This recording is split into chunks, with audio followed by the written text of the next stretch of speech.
বাংলাদেশের ক্রিকেট ইতিহাসের এক উজ্জ্বল নাম তামিম ইকবাল।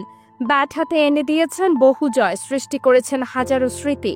বাংলাদেশের ক্রিকেটে তামিম ইকবাল এক কিংবদন্তি নাম।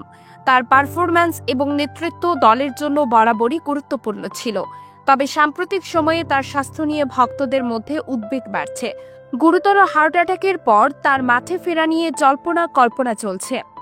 এমন পরিস্থিতিতে তার দীর্ঘদিনের ট্রেনার ইয়াকুব চৌধুরী ডালিমের পরামর্শ, যা তামিমকে প্রতিযোগিতামূলক ক্রিকেট এড়িয়ে চলার কথা বলছে, তা ক্রিকেট মহলে নতুন আলোচনার জন্ম দিয়েছে।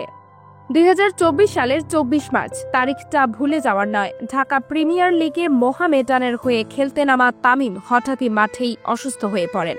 পরপর দুইবার হার্ট অ্যাটাক। ক্রিকেট প্রেমীদের স্তব্ধ হয়ে যায় সেই খবরে। তড়িঘড়ি করে নেওয়া হয় হাসপাতালে। চিকিৎসকরা তামিমের হার্টে রিং পরান। সৌভাগ্যক্রমে তিনি প্রাণে বেঁচে ফেরেন।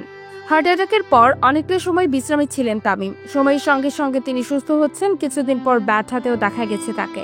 কিন্তু এ যেন শুধুই অনুশীলন, প্রতিযোগিতামূলক ম্যাচে ফেরা নয়। দ্রুতই ফিরব, কয়েক মাস আগে এমনটাই বলেছিলেন তামিম, কিন্তু প্রশ্ন থেকে গেছে কবে, কিভাবে। দ্রুতই ফিরব, কয়েক মাস আগে এমনটাই বলেছিলেন তামিম, কিন্তু প্রশ্ন থেকে গেছে কবে, কিভাবে।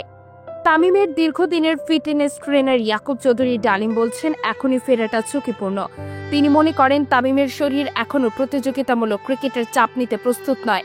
তামিম খেলতে পারেন বিনোদনের জন্য, কিন্তু high voltage match, BPL, semifinal বা ফাইনাল জাতীয় টুর্নামেন্ট এড়িয়ে চলাই ভালো। তাহলে কি তামিমের প্রতিযোগিতামূলক ক্রিকেটে ফেরার সময় ফুরিয়ে এসেছে? তা কিন্তু নয়, তবে সময় লাগবে। ডাক্তার ও ট্রেনারদের পরামর্শ মানতে হবে। এবং সবচেয়ে বড় কথা, তামিম নিজেই যদি মনে করেন তিনি মানসিক ও শারীরিকভাবে তৈরি, তাহলে ফেরা সম্ভব।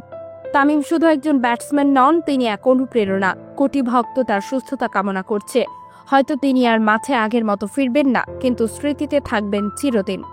সর্বশেষ ঢাকা প্রিমিয়ার ক্রিকেট লিগে টিপিএল মোহামেডানের হয়ে খেলেছিলেন তামিম। দলটির অধিনায়কও ছিলেন তিনি। সাভারের বিকেএসপিতে ম্যাচ চলাকালীন অসুস্থ হয়ে পড়েন তামিম। পরে জানা যায় তার হার্টে ব্লক ধরা পড়েছে। ডাক্তাররা জানিয়েছিলেন মাঠে ফিরতে তামিমকে অপেক্ষা করতে হবে পুরোপুরি ফিট না হওয়া পর্যন্ত। যদিও বিপিএল দিয়ে মাঠে ফেরার প্রচেষ্টায় আছেন তামিম। কয়েক মাস আগে তামিমের কাছে জানতে চাওয়া হয়েছিল কবে ফিরবেন ক্রিকেটে। বাংলাদেশের সাবেক অধিনায়ক জানিয়েছিলেন দ্রুতই। অসুস্থতার পর ব্যাট হাতে বেশ কয়েকবার দেখা গিয়েছিল তাকে। তামিম কবে ফিরবেন প্রতিযোগিতামূলক ক্রিকেটে?